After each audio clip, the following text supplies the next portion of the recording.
Hi, I'm Daniel Kitts of TVO.org. Since March, the TVO podcast Unascertained has been exploring the tragic death of Soleiman Faqiri in an Ontario prison in 2016. Now, with new developments in the case, a new episode of the podcast is coming out on September 15th. Here to talk to me about that episode and what it's been like covering the case, I'm joined by Yusuf Zine, host and producer Kevin Young. Gentlemen, thanks for joining me today. Thanks for having us. I guess the best place to start is to ask you, how did you find out about the Soleiman Faqiri story in the first place? Yeah, that was actually a while back for us. It was almost 2 years since we learned about the case. For us, it was actually a message that we received from Yusuf Faqiri, who is the brother of Soleiman Faqiri. He was reaching out to anyone in the media who was willing to talk about his brother's story. And, we had just finished a documentary and we're looking for new projects and stories to tell. So, we sat down with him. He ran us through really the hour-long version pitch that he had. And we were sort of kind of blown away by what we heard. We really just thought we were going to do sort of a retelling of the case for new audiences, for people who didn't know too much about this case. And that was really it. But when we started doing interviews with people like, inmates who were also in Soleiman's range at the Central East Correctional Center, experts in mental health, in legal experts, medical experts. The more we started interviewing people and talking to them and presenting them this case, they started kind of educating us about some of the things that just didn't add up and that didn't make sense.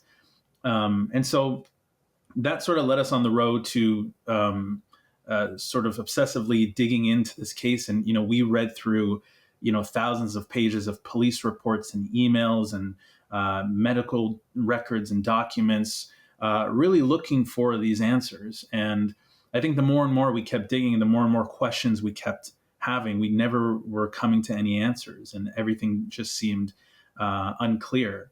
And so that sort of led us on a journey of this story becoming more investigative as opposed to just a narrative retelling. Most true crime journalism involves cold cases where most of the facts in the case are known. You're, as you say, just retelling the story. But in this case, you were dealing with a case that was changing. There were new developments. Things were moving. What was it like covering through a podcast, a case that was in the process of moving and developing? Yeah, that was probably one of our biggest challenges. Just trying to figure out exactly what was happening when, speaking to sources as news was coming in. Some of our sources would try to keep us up to date on their end.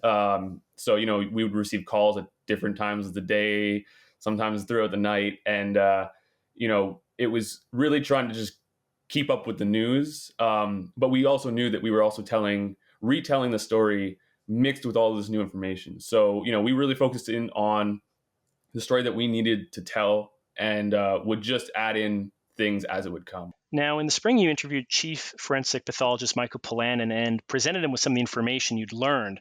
What were you hoping to get out of that interview and get out of presenting that information to Polanin? We obviously asked him the big questions. Why is it still unascertained? Why is the cause of death still unknown almost 5 years later, given all the things that we were able to uncover? And, we're not, medical professionals or anything, but, we were able to speak to people and put together the idea that the combination of applying a spit hood, applying pepper spray, and placing someone on their stomach in prone position with their hands behind their back is a risk for sudden death. And so we were just confused on why those elements weren't taken into the original postmortem report back in 2017. So we were able to ask those questions. And I guess for us, we were kind of hoping we would get some answers, presenting this evidence to Dr. Polanin. We were hoping that he would acknowledge that this would be taken into account, or at least tell us why it wasn't taken into account. Unfortunately, that wasn't how the interview went. He was a bit tight-lipped about some of our questions, and it was certainly frustrating. I think you can tell throughout the interview.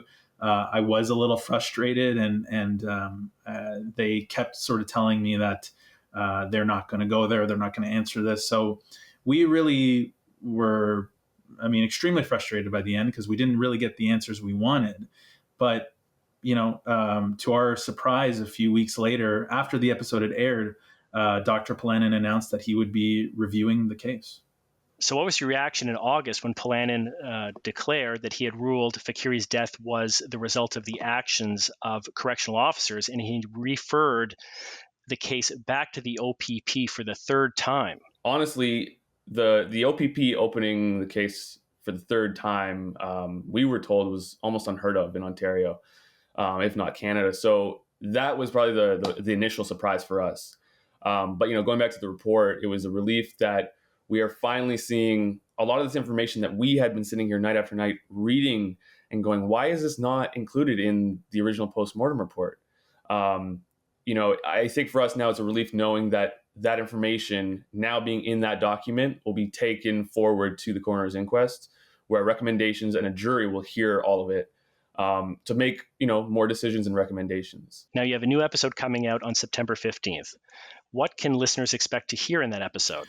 Well, this is a really exciting episode. It's one of the more exciting ones we've done because we finally are going to be speaking with people who we've been trying to speak to since day one. There were a list of people from the beginning that we reached out to and wanted to speak to on the record, and some turned us down, some just didn't get back to us. But after hearing our podcast, and I think after all of the recent developments, we've heard back from them, and they've now wanted and agreed to speak on the record. So you'll hear from the former police detective in the very first investigation who investigated the case from day one and was the investigating officer who was involved in not laying charges the first time around.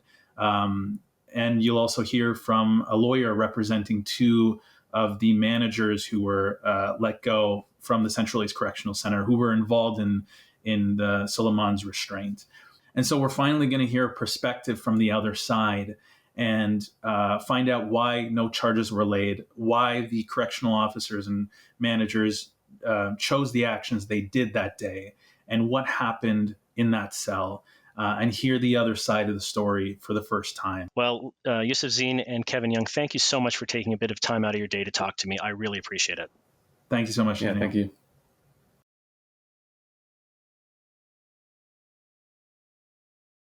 The Agenda with Steve Paikin is made possible through generous philanthropic contributions from viewers like you. Thank you for supporting TVO's journalism.